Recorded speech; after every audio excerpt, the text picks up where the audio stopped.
શ્રદ્ધેય ભારત રત્ન પ્રાપ્ત એવા આપણા નેતા વાજપેયીજીની જન્મ જયંતિ પણ છે અને હમણાં જ સીએમ સાહેબે અહીંયા જાહેરાત કરી છે. આ કાર્યક્રમમાં ખાસ ઉપસ્થિત આપણા સાંસદ ભાઈ શ્રી દેવુસિંહભાઈ, નગરપાલિકાના પ્રમુખ કિન્નરીબેન, કારોબારી ચેરમેન ફરીનભાઈ, પ્રાંત ઓફિસર શ્રી સીઓ શ્રી, મારા સાથી સૌ કાઉન્સિલરો, ઉપપ્રમુખ શ્રી, શહેરના ભાજપના પ્રમુખ શ્રી, હમણાં જ જિલ્લા ભાજપના પ્રમુખ આપણી વચ્ચેથી બીજા કાર્યક્રમમાં વિદાય થયા છે અને આજે આપ સૌ અહીંયા ઉપસ્થિત છો એવા સૌ પ્રજાજનો, ખાસ તો સીએમ સાહેબે આજે સિવિક સેન્ટરનું ઓપનિંગ કર્યું છે અને આ પહેલું સિવિક સેન્ટર આપણે ખેતા તલાવ પાસે ઓફિસ એની શરૂ કરવાની છે. એટલે સિવિક સેન્ટરમાં છેક નગરપાલિકા સુધી જવું ના પડે અને ત્યાંથી પ્રાથમિક સુવિધાઓની કમ્પ્લેનોથી માંડી અને અનેક વિવિધ કામો છે એ તમે ત્યાંથી જ કરી શકો. એના માટે થઈ અને ખાસ સિવિક સેન્ટરનું આજે માનનીય મુખ્યમંત્રીશ્રીએ ઓપનિંગ કર્યું છે. એમાં મિલકત વેરો, વ્યવસાયિક કર, જન્મ મૃત્યુના પ્રમાણપત્ર, ગુમાસ્તા નોંધણી, આરોગ્ય license, hawker license, hall booking, tax વિભાગની અરજી સ્વીકૃત, એટલે સ્વિમિંગ પુલ અને જિમ્નેશિયમની ફી અને અન્ય જે વિવિધ સિવિક સેન્ટરમાં ઓનલાઈન તેમજ રૂબરૂ રીતે ઉપલબ્ધ કરવામાં આવનાર છે. એટલે નાગરિકો માટે વન સ્ટોપ શોપ તરીકે કામ કરવાનું સુનિશ્ચિત કરવામાં આવ્યું છે. નાગરિકોના વિવિધ પ્રશ્નોના નિરાકરણમાં ઓછો સમયગાળો લેવામાં આવે તેવી પણ આની સાથે ગોઠવણી કરવામાં આવી છે. તો ખાસ કરીને આજે એનું અહીંયા માન્ય મુખ્યમંત્રી શ્રી દ્વારા નડિયાદને એક સિવિક સેન્ટર મળ્યું છે. આવનારા દિવસોમાં પશ્ચિમમાં પણ એક સિવિક સેન્ટર થાય અને એવી જગ્યાએ થાય કે જે સેન્ટ્રલી બધાને નજીક પડે એવું આ તબક્કે હું ચીફ ઓફિસરને રજૂઆત કરું છું. અને બીજું સિવિક સેન્ટર પશ્ચિમની અંદર બનાવવામાં આવે જેથી છેક નગરપાલિકા સુધી લોકોને જવું ના પડે અને એ સેવા થકી એ અહીંયા આજુબાજુમાંથી બધા ત્યાં નજીક જ એનો લાભ લે એવું આપણે કરીશું. મને આજે ખાસ કહેતા આનંદ થાય છે કે આ જે કેનાલનો વિસ્તાર છે એ તમે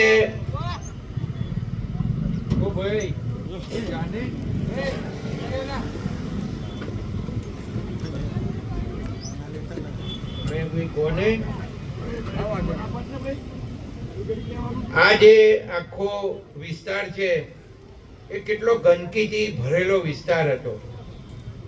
અહીંયાથી કેનાલમાં પાણી જાય છે, છેક સૌરાષ્ટ્ર સુધી પહોંચે છે. એટલે ખેતીમાં પિયતનું પાણી પણ જાય છે અને પીવાનું પાણી પણ જાય છે. લોકો અંદર કચરો નાખતા હોય છે તો આ દૂષિત કેનાલ કરે છે. એટલે આપણા મનમાં એક વિચાર આવ્યો કે પશ્ચિમની અંદર આપણે એક એવો મોટો ગાર્ડન ઊભો કરીએ જે અહીંયાથી શરૂ કરીને છેક ઝલક સુધી આ ગાર્ડન બને અને આ ગાર્ડનની અંદર કંઈક નવું કરીએ તો એમાં આપણે સાયકલ ટ્રેક 1100 મીટરનો ટોટલ લીધો છે. એટલે જે સાયકલિંગ કરતા જે યંગસ્ટરો છે કે એજેડ છે એ બધાને અહીં સાયકલિંગ કરવાનું મળે અને કંઈ રોડ ઉપર જવું ના પડે ને જેનાથી એક્સિડન્ટ ઓછા થાય. તો એ કંઈ સાયકલ ટ્રેક બનવાનો છે. બીજો એક ચિલ્ડ્રન્સ પ્લે એરિયા આપણે બનાવવાના છે. એમાં બાળકોના નાના બાળકોના રમકડાથી મારી અને જુદી જુદી આઈટમો અહીંયા આપણે રાખીશું જેનાથી ચિલ્ડ્રન્સને કોઈ એક્ટિવિટી મળે અને એને સમય એનો પસાર થઈ શકે એવું એક આયોજન છે. બીજું એક બેડમિન્ટન કોર્ટ આપણે લીધો છે, સ્કેટિંગ એરિયા લીધો છે, સિનિયર સિટીઝન પાર્ક લીધો છે, વોટરફોલ લીધો છે, ગઝીબો લીધો છે અને ગાર્ડન છે જોડે, સાયકલનું પાર્કિંગ લીધું છે અને ટોયલેટ બ્લોક લીધા છે.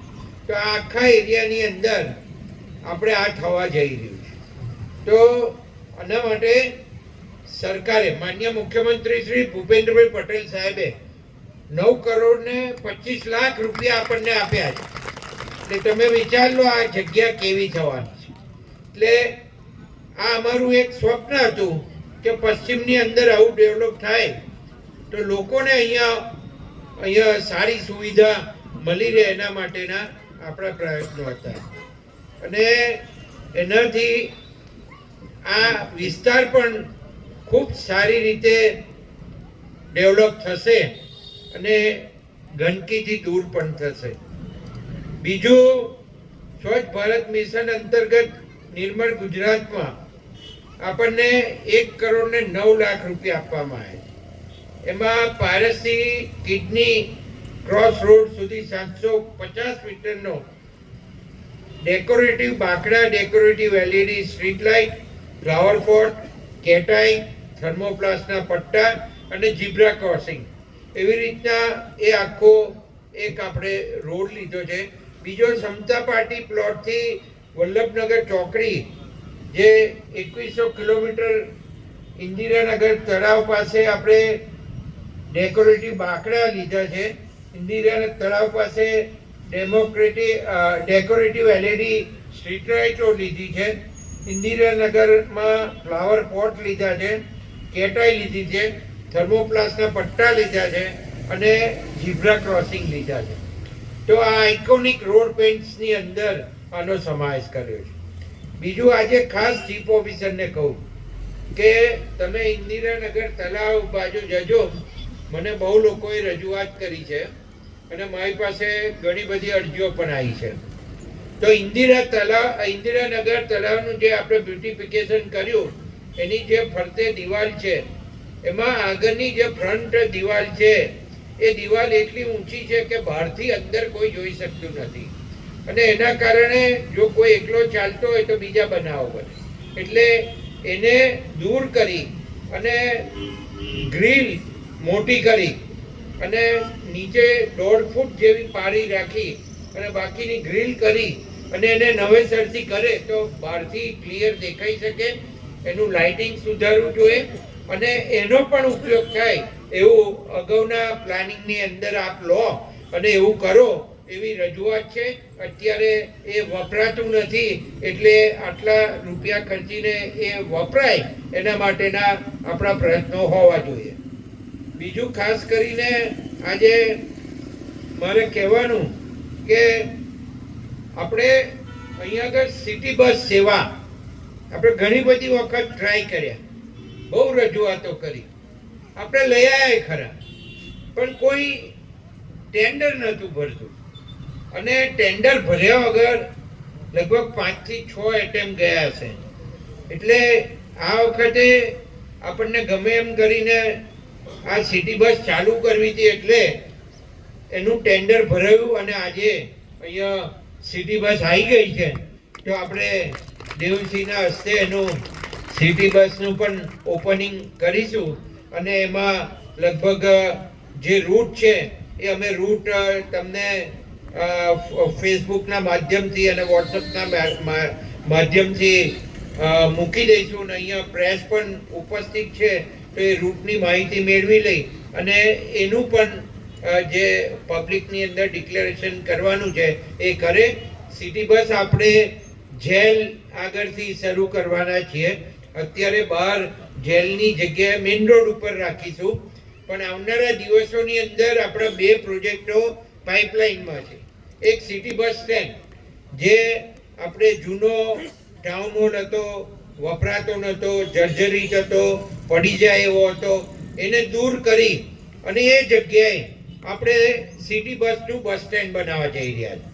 તો એનો પ્રોજેક્ટ પણ મંજૂર થવા માટે ગતો રહ્યો છે ઉપર, એટલે એ પણ ટૂંક સમયમાં આવશે.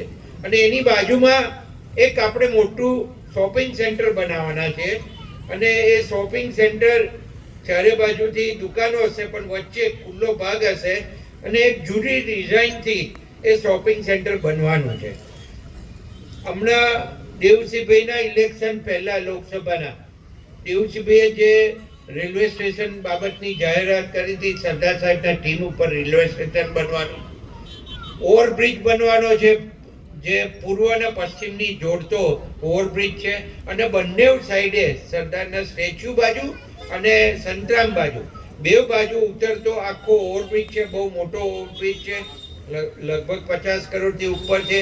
મેં હમણાં જ રજૂઆત કરી છે કે થોડી ડિઝાઇનમાં ચેન્જ, તો એમને સંમત થઈ ગયા છે. એટલે આપણે એનું પણ આયોજન કરવાના છે ભવિષ્યની અંદર. અને છેલ્લે ઘણી બધી બાબતો છે મારા મગજમાં, અને આપણને પ્રજાને આપવાની છે, અને નગરપાલિકાના સહકારથી આપણે બધું કરી શક્યા છે નડિયાદ માટે. તો સ્પોર્ટ્સ કોમ્પ્લેક્સ, તમે બધા હજુ કોઈ આમાંથી હાથ ઊંચો કરો, કેટલા ગયા છે નડિયાદનું સ્પોર્ટ્સ કોમ્પ્લેક્સ જોવા? કેટલા ગયા નડિયાદનું?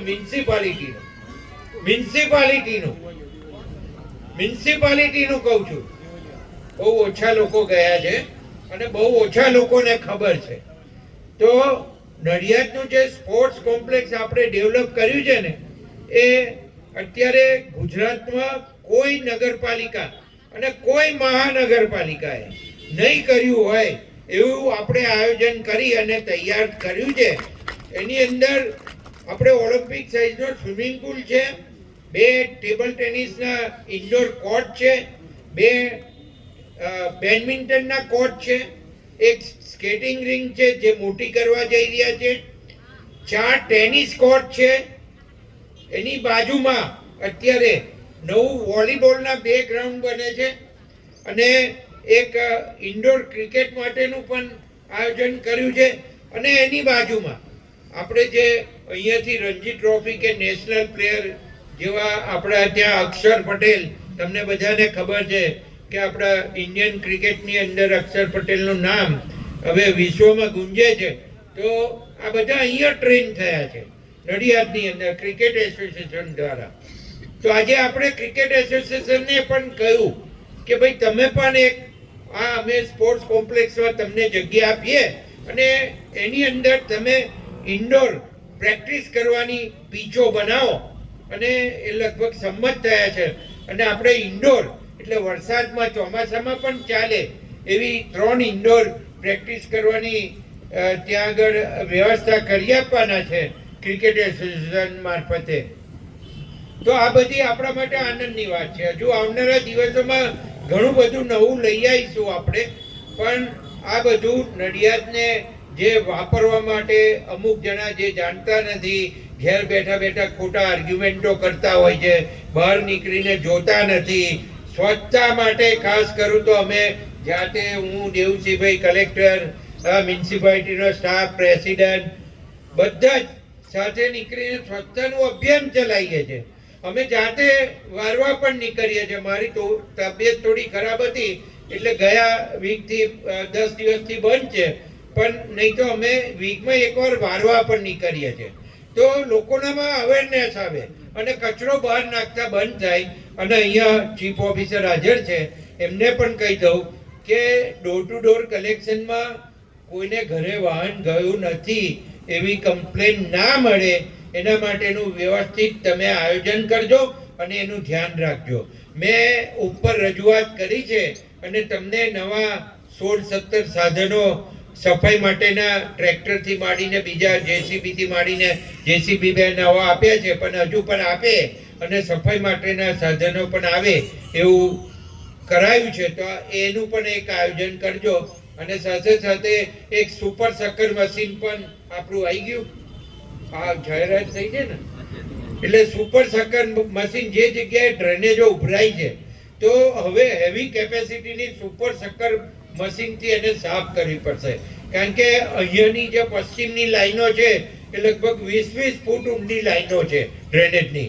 તો એમાં અત્યારે બેસી જવાના પણ બનાવો બને છે અને એના કારણે ઉભરાતું હોય છે. તો એ પણ મુશ્કેલીઓ નગરપાલિકા દ્વારા અમે દૂર કરવાના પ્રયત્નો કરતા હોઈએ છીએ. પણ આવનારા દિવસોમાં નડિયાદ ખૂબ સારું બને અને આવનારા દિવસોમાં આ મહાનગરપાલિકા થવા જઈ રહી છે તો આપણો વિકાસ ખૂબ આગળ વધે એવી દ્રષ્ટિથી અમે બંને, હું હોય કે દેવુસિંહ હોય, દેવુસિંહ પણ તમને 100 કરોડ રૂપિયા આપણે સેન્ટ્રલ ગવર્મેન્ટમાંથી લાયા છે પાણીના ડ્રેનેજના પ્રોજેક્ટ માટે, જે નવી સ્કીમની અંદર ખર્ચાવાના છે એનું પણ આયોજન થઈ ગયું છે. પણ હમણાં આપણે કોર્પોરેશનને લીધે થોડી બ્રેક મારી છે, એટલે નવું થાય પછી આપણે એનું આયોજન કરીશું. તો આવી સવલતો તમને મળતી રહે. માન્ય મુખ્યમંત્રી શ્રી ભૂપેન્દ્રભાઈ પટેલ સાહેબ આપણને આ બધી સવલતો આપતા રહે એવી વિનંતી સાથે, અને અત્યારે જે આપણને આપ્યું છે એ મુખ્યમંત્રી શ્રી ભૂપેન્દ્રભાઈ પટેલ સાહેબે જ આપ્યું છે. તો એમનો પણ હું ખૂબ ખૂબ આભાર માનું છું. 40 કરોડના ખર્ચે સ્લેબ ટ્રેન નવી બનવા જઈ રહી છે. તો આ બધા આયોજનો છે જે એની અંદર ભવિષ્યની અંદર કામ થવાનું છે. આભાર અસ્તુ. ભારત માતા કી જય. મારે કંઈ વધારે કહેવું નથી, પણ હું પંકજભાઈને અભિનંદન આપવા ઊભો થયો છું કે જે પ્રકારે છેલ્લા કેટલાક દિવસોથી નડિયાદને સ્વચ્છ બનાવવાનું અભિયાન એમણે આરંભ્યું છે. અને ક્યાંક કહી શકાય તો એક લોક નેતા તરીકે સમાજ જીવનમાં અપ્રિય થવાય તો અપ્રિય થઈને પણ આ સફાઈના કામ માટે એમણે દુરાગ્રહ કરીને લોકોને સાચા માર્ગે વાળવાનો પ્રયત્ન કર્યો છે. માટે એમને હું અભિનંદન આપું. એમની સાથે આખી ટીમ આ કામમાં જોડાયેલી છે. સૌ સાથે મળીને કામ કરી રહ્યા છે. ઓવરઓલ વાત કરીએ તો સમય બદલાયો છે ઘણો બધો. એક સમય હતો કે ગુજરાતની બધી વસ્તી મોટા ભાગે ગામડાઓમાં રહેતી હતી. 20 વર્ષ પહેલા એક આંકડો હતો કે ગુજરાતની 32% વસ્તી ગામડાઓમાં શહેરોમાં રહે છે. એટલે કુલ વસ્તી હતી એમાં શહેરીકરણ 32% હતું. આજે લગભગ 55% લોકો ગુજરાતના શહેરોમાં વસ્તી થઈ. એટલે 7 કરોડની વસ્તી ગણીએ તો 3.5 કરોડથી વધારે લોકો શહેરોમાં રહેવા આવ્યા. હવે શહેરોમાં રહેવા આવ્યા તો શહેરોમાં એને અનુરૂપ વ્યવસ્થાઓ ઊભી કરવી, સુવિધાઓ ઊભી કરવી, જેથી નાગરિકને બધી વ્યવસ્થાઓ મળે. એ માટે હવે સરકારે સુશાસન જેને કહેવાય શકાય, આમ પણ એમણે અગાઉ ભૂમિકા બાંધી છે કે સુશાસન માટે આપણો પ્રેરણા સ્ત્રોત આદરણીય અટલ બિહારી વાજપેયી સાહેબ રહ્યા છે.